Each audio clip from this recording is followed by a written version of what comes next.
Tak ada yang lebih melelahkan dari mencintai seseorang yang membuatmu menjadi detektif di rumahmu sendiri. Aku, Maya, adalah perempuan yang menyulam hari-harinya dengan benang-benang curiga, menebak-nebak setiap lirikan, mengartikan tiap jeda dalam jawaban, seperti puisi yang tak selesai. Arti lelaki yang kucintai adalah labirin tanpa ujung. Begitu tenang, begitu lihai menyembunyikan rahasia dalam senyumnya. Setiap kali aku merasa lelah, menemukan celah untuk melihat kebenaran, ia menambalnya dengan pelukan, dengan tawa, dengan kalimat-kalimat manis. Begitulah aku hidup, antara cinta dan curiga, antara ingin percaya dan takut dikhianati.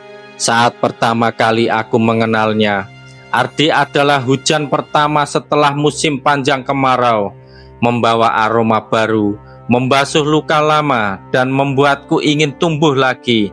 Ia datang dengan kata-kata lembut yang membelai hati, seperti musik yang hanya bisa didengar oleh mereka yang pernah sunyi terlalu lama. Segalanya terasa begitu sempurna, terlalu sempurna, bahkan seperti lukisan indah yang ternyata menyimpan goresan luka di balik lapisan catnya. Namun tak lama setelah bunga cinta mulai mekar, benih curiga pun ikut tumbuh. Ia terlalu sering menunduk saat kutanya di mana ia tadi. Terlalu pandai untuk mengubah topik saat aku membahas perempuan-perempuan yang sering menyukai unggahannya. Di awal, aku mengira semua itu hanyalah bayang-bayang dari masa laluku yang belum pernah sembuh. Tapi hati punya cara tersendiri untuk mengenali ketidakjujuran. Meski dibungkus seindah apapun, aku mulai memperhatikan hal-hal kecil, notifikasi yang disembunyikan, panggilan yang diabaikan dengan tergesa, senyum yang berbeda saat ia menerima pesan di tengah malam. Dan setiap kali kutanya, Ardi menjawab dengan lembut, penuh kasih sayang, seolah tuduhanku adalah kelakar yang menggelikan. Aku pun tertawa, tapi hanya mulutku yang ikut. Hatiku tetap menggigil dalam sepi. Hari-hari berlalu dengan detak yang berat. Aku mencintainya, tapi cintaku menjadi peluit yang selalu waspada. Tak pernah benar-benar tenang. Ia terlalu sempurna dalam menyusun jawaban, terlalu cekatan dalam menghindari pertanyaan, seperti aktor dalam panggung kehidupanku yang telah menghafal seluruh naskah, bahkan sebelum aku menulisnya. Dan aku menjadi penonton dalam kisah cintaku sendiri. Aku tahu mana yang nyata dan mana yang hanya ilusi. Malam-malam kami tak lagi hangat. Ia hadir secara tubuh, tapi jiwanya seperti sedang berada di dimensi lain. Mungkin dalam pelukan pesan singkat yang disembunyikan, atau dalam tatapan Maya dengan seseorang yang bukan aku.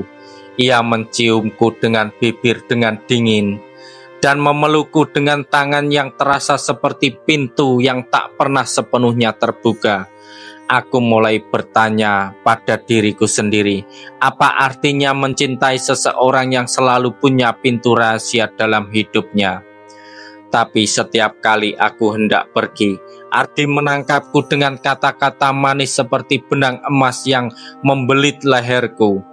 Kau terlalu banyak berpikir sayang, katanya sambil tersenyum, dan aku seperti layang-layang di tangannya, kembali terbang di langit yang ia lukis, langit yang penuh warna, tapi ternyata hanya pantulan dari genangan air. Aku mulai menyelidiki dalam diam, membuka jejak digital, menyimak perubahan nada, mencatat kebiasaan kecil yang dulu luput dari perhatian.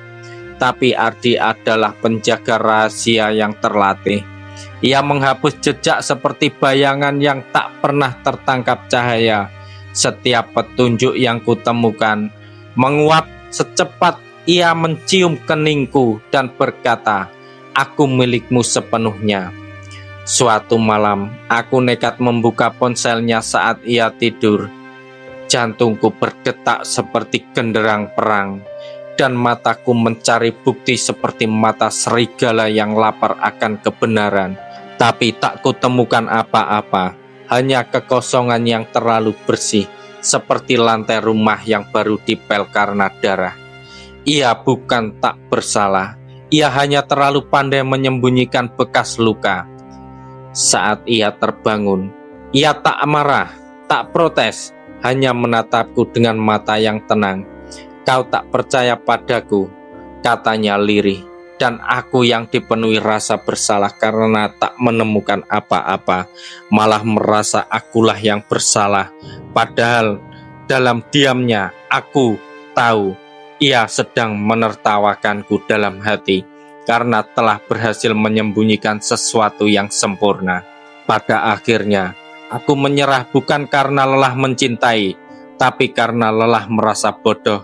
Cinta tak seharusnya menjadi ruang interogasi, dan kekasih bukanlah tersangka. Aku mulai menyadari bahwa seseorang yang mencintai dengan tulus tak akan membuat kita harus menjadi penyelidik dalam hubungan itu. Aku terlalu lama tinggal dalam rumah yang jendelanya tertutup rapat, tak diberi cahaya kebenaran. Aku mengemasi perasaanku diam-diam, tanpa air mata, tanpa drama. Aku tinggalkan Ardi bukan karena aku tak lagi mencintainya, tapi karena aku mulai mencintai diriku sendiri lebih dari rasa penasaranku akan rahasianya. Cinta yang membuatku terus menerka adalah cinta yang menyiksa, dan seseorang yang terlalu pandai menyembunyikan pada akhirnya hanya sedang menyiapkan panggung untuk perpisahan. Saat aku melangkah pergi, ia tak mengejar, mungkin karena ia tahu aku telah tahu, meski tak punya bukti di tangan, atau mungkin karena rahasianya sudah tak penting lagi jika tak ada aku. Aku mencurigainya, dan disitulah aku sadar terkadang kita hanya mencintai bayangan yang kita ciptakan dari seseorang, bukan orang itu sebenarnya. Pesan moral dari kisah ini, cinta yang sehat tak akan membuatmu menjadi pencuri waktu, perasaan, atau bukti. Jika kau harus mencurigai setiap gerakannya, menyelidiki setiap notifikasinya, maka mungkin yang kau pertahankan bukanlah cinta, melainkan ketakutan akan kehilangan.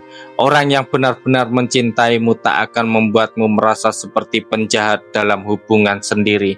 Ketahuilah bahwa mencintai bukan berarti membiarkan dirimu dibutakan oleh kata-kata manis yang kosong. Cinta seharusnya memberi rasa aman, bukan membangun dinding-dinding curiga yang tinggi. Maka jika kau merasa selalu salah dalam mencurigai, mungkin bukan kau yang terlalu curiga, tapi dia yang terlalu pandai berbohong.